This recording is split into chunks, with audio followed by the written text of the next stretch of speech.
Maso ndi Kristu,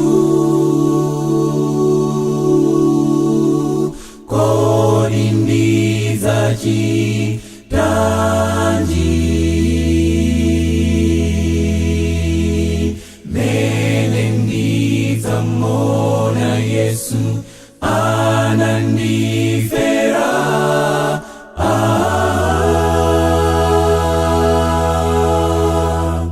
Kodi ndidzatani maso ndi maso, kodi ndidzachitanji mene ndidzamona Yesu anandifera.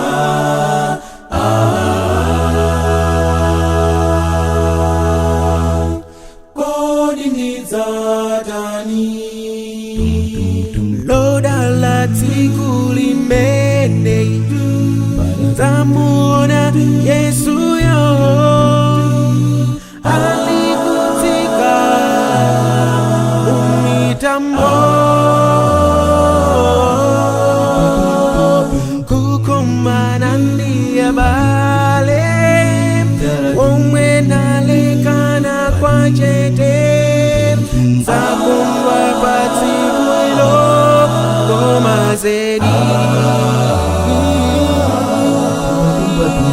Satanayo adzagonjetsedwa, tidzakhala ndi Yesu kukumana naye maso ndi maso.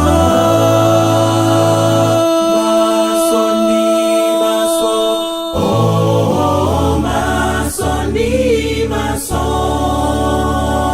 maso ndi maso,